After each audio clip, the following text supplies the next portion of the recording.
Yuk kembali lagi di channel Fokuser Anime.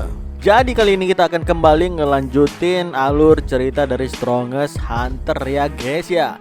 Dan bagi kawan-kawan yang udah lupa nih dengan alur ceritanya, bisa langsung cek di deskripsi di bawah. Dan di sana udah lengkap kok, dan di sana juga ada link untuk traktirin kopi. Oke lah, mari kita lanjutkan ceritanya. Di part terakhir kemarin berakhir di pertarungan intens antara Jin Taekyung ngelawan Pung Yang, yang merupakan seorang ahli bela diri ranah puncak, dan bahkan dia memakan burst pill untuk meningkatkan kekuatannya sebanyak 2-3 kali lipat.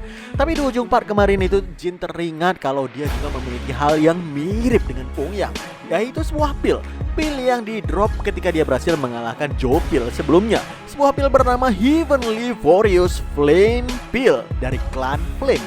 Jin bilang dalam hati, daripada aku mati di tangan Pung Yang, maka lebih baik 100 kali lipat kalau aku bertaruh dengan pil ini, walaupun punya risiko yang sangat besar. Ketika Jin menelan pil tersebut, seketika ki-nya meledak. Bahkan lantai tempat dia berpijak sampai retak dan juga hancur. Ngelihat itu Pung Yang sangat kaget dan bilang, "Woi, apa yang kau makan tadi?" Pung Yang terus menebas Jin, tapi kali ini di setiap tebasannya bisa dihindari oleh Jin. Tubuh Jin menjadi lebih ringan dari sebelumnya, dan bahkan dia bisa ngelihat dengan jelas pergerakan Pung Yang yang sebelumnya sangat sulit untuk dilihat dengan matanya. Tapi ini seperti bom waktu. Aku harus segera menyelesaikan ini sesegera mungkin, atau hal buruk dan efek sampingnya akan meledak nanti. Pung Yang berdiri di depan Jin dan bilang, "Aku nggak tahu apa yang kau makan itu, tapi tetap aja keadaannya nggak akan berubah, bukan?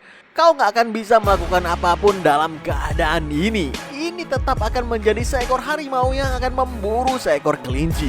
Jin pun spontan ngejawab, "Terus kenapa harimau harus mengkonsumsi burst pill untuk menangkap kelinci?" Mendengarkan perkataan itu ngebuat Pung Yang benar-benar kaget.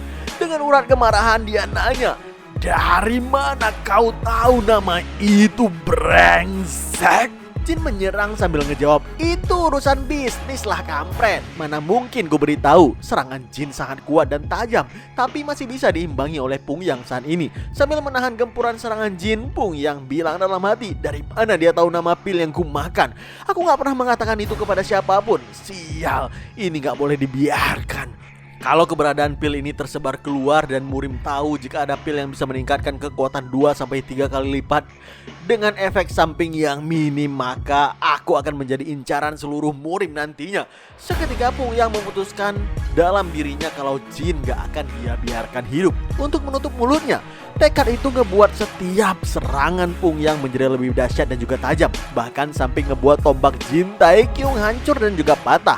Pung Yang mendekati Jin dan perlahan sambil bilang, "Apa kau berpikir bisa mengalahkanku? Jangan bercanda bocah." Jin yang kehilangan tombaknya mencoba berpikir langkah selanjutnya yang harus dia lakukan. Jadinya Jin pun memprovokasi Pung Yang dengan beberapa ejekan dan beberapa provokasi remehan yang ngebuat Pung Yang kehilangan kesabaran. Lalu dia dengan kemarahan di ujung tanduk langsung menyerang Jin secara terbuka dari depan. Ngelihat itu Jin bilang dalam hati, "Yap, dia jatuh dalam perangkap." Ketika diri dikuasai oleh emosi, maka celah pun terbuka. Sambil menghindari serangan Pung Yang itu, Jin mengambil sebuah belati dari inventorinya dan menebas tubuh bagian samping Pung Yang. Namun, itu terlalu dangkal, brengsek, kata Jin dalam hati. Ketika Pung Yang mendarat, dia langsung melakukan counter dengan melempar kunai ke arah Jin. Sebuah kunai yang dia simpan dan kunai yang mengalahkan Mukyung sebelumnya. Tapi dengan refleks Jin yang kuat, dia bisa ngebuat lemparan kilat kunai itu bisa dihindari, walaupun serangan itu menggores sedikit bagian hidungnya. Dengan marah Pung Yang bilang, "Bajingan ini seperti tikus. Kau punya bakat aneh ya? Dari mana pula senjata itu keluar?" Tiba-tiba Jin merasakan ki besar dalam tubuhnya mulai mengamuk. Ya, seiring berjalan waktu, ki dari flame pill yang dimakan oleh Jin semakin mengamuk dan sulit dikendalikan. Namun Jin pun kaget ngelihat efek dari mata merah Pung yang semakin memudar. Itu artinya efek dari burst pill miliknya juga semakin memudarkah? Namun ternyata walaupun efek dari burst pill sedikit memudar, Pung Yang masih bisa terus-menerus mendesak Jin. Dalam hati dia bilang sambil mengusap darah yang keluar dari mulutnya. Bahkan setengah durasi belum berlalu. Tapi kenapa? Apa menggunakan 2 power burst pill di saat bersamaan itu bermasalah? Namun tekadnya masih sangat tinggi dan dia berteriak, "Aku nggak boleh kalah di sini. Bagaimanapun aku harus menang." Di sisi lain, Jin semakin terus terdesak dengan serangan brutal Pung Yang karena semakin lama ki dalam tubuhnya pun semakin sulit dikendalikan. Dalam hati dia bilang, sial, saat ini yang bisa kulakukan hanyalah menekan demamnya. Aku harus melepaskan energi ini bagaimanapun caranya. Jika aku bisa mengalihkan pandangannya sebentar, mungkin aku bisa. Ceras, tiba-tiba sebuah panah meluncur dengan kecepatan tinggi ke arah Pung Yang. Tapi tentu panah itu bisa ditangkap oleh Pung Yang. Sambil tertawa dia bilang, ternyata masih ada bocah yang ingin mati di sini. Aku akan mengurusmu setelah ini. Dan itu adalah anak panah yang ditembakkan oleh Sowol. Tiba-tiba dari samping Pung Yang energi yang sangat besar berkumpul dan Jin udah bersiap dengan stand terbaik sambil bilang, tembakan bagus Nona Sowol. Dengan pedang auranya si Pung Yang, dia berusaha menebas Jin Taekyung sekuat tenaga, tapi ketika pedangnya berbenturan dengan skill ultimate Jin yaitu One Strike, pedangnya langsung hancur dan juga patah. Seketika tombak Jin pun langsung mengarah ke tubuh Pung Yang hingga terjadilah bentrokan ledakan yang sangat dahsyat di sana. Ruangan dipenuhi dengan debu, lantai-lantai hancur berserakan. Dan bahkan kini ujung tombak Jin pun hancur karena kedahsyatan skillnya sendiri. Terlihat Jin Tai terduduk lemas, kemungkinan dia benar-benar kehabisan tenaga setelah melakukan serangan pamungkas tadi. Tapi tiba-tiba sebuah tangan menariknya di tengah-tengah asap itu. Pung Yang muncul dari sana dan dia sama sekali nggak terluka. Ternyata dia mengerahkan seluruh kekuatannya untuk pertahanan dan mengaktifkan Blood Shield terkuatnya. Sambil tertawa dia bilang, hahaha, usaha yang bagus bocah. Kalau aku telat sedikit aja mengaktifkan Blood Shield ini, maka kau mungkin akan menang. Sebelum aku membunuhmu, aku akan mencabut lidahmu terlebih dahulu.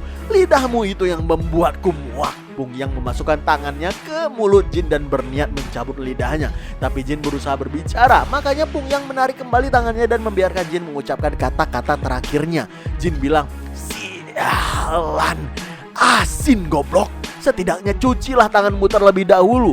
Di kesempatan ini Jin pun mencari berbagai item di inventorinya yang kira-kira bisa dia gunakan. Apapun itu, hanya tersisa satu senjata yaitu senjata bernama Nameless Sword. Dan dengan usaha terakhir dia langsung mencoba menusuk Pung Yang. Tapi di sini Pung Yang sadar Jin melakukan trik anehnya lagi untuk memunculkan senjata. Dia membiarkan Jin menusuknya karena Pung Yang udah bersiap dengan Blood Shield-nya yang sangat dia banggakan itu. Sambil tertawa dia bilang, kau masih mau mencoba ya bocah.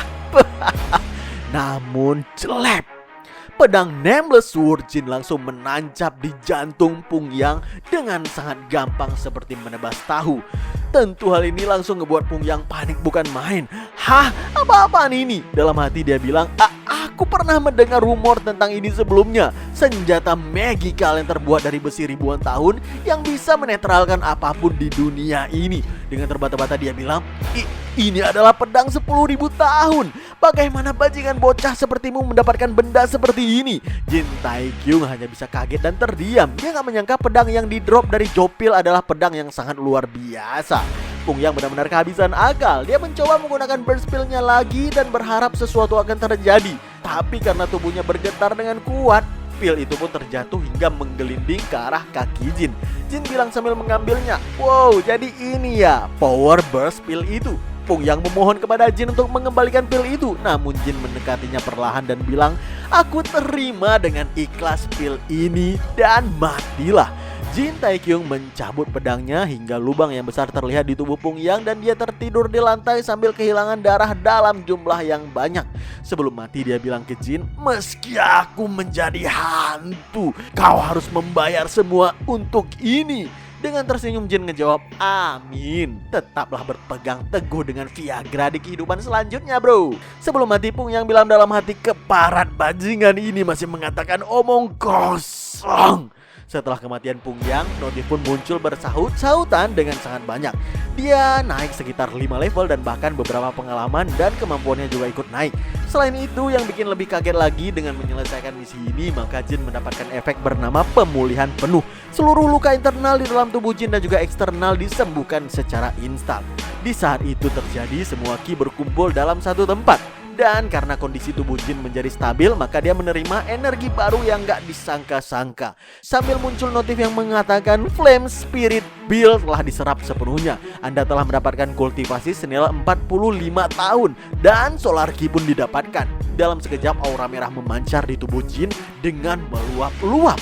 Tentu dengan ini kekuatan Jin meningkat cukup drastis. Dalam hati Jin bilang, kalau bukan karena pedang ini maka aku akan tertidur di lantai itu. Kukira cuma pedang yang sedikit tajam nih.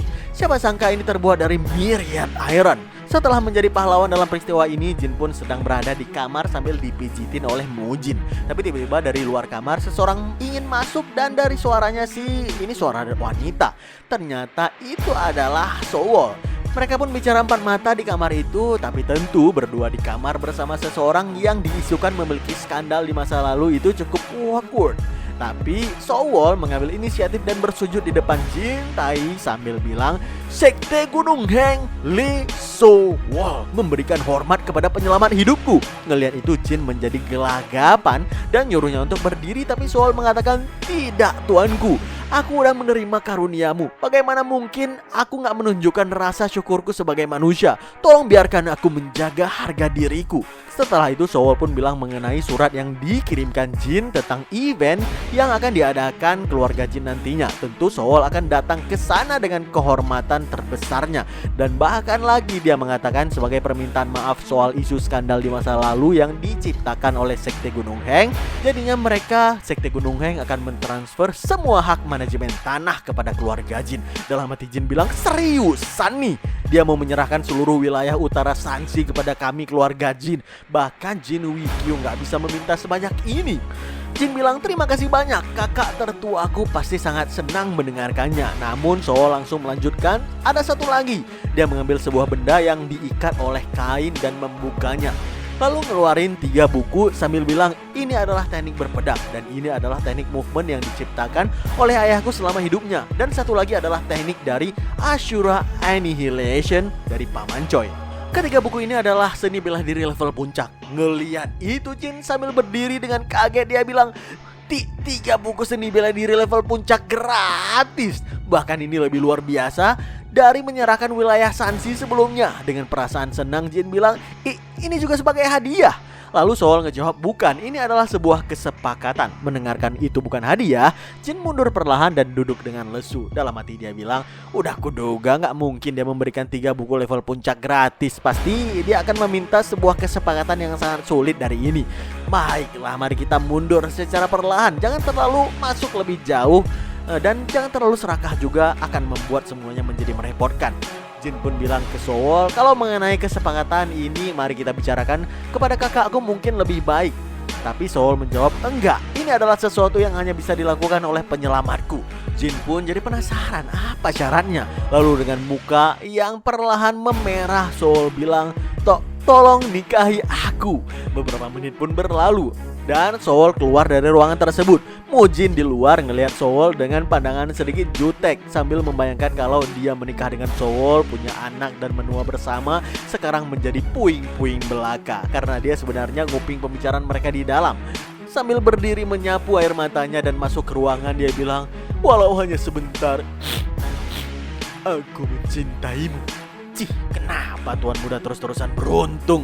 Ketika Mujin masuk ke ruangan tersebut, terlihat Jin Taekyung kepalanya udah berasap karena kaget dengan permintaan dari Sowol tadi. Dengan terbata-bata, Jin Taekyung nanya ke Mujin, kau tahu berapa umur Nona Sowol? Mujin pun ngejawab, kurasa dia udah cukup tua untuk menikah, mungkin sekitar 17 tahun.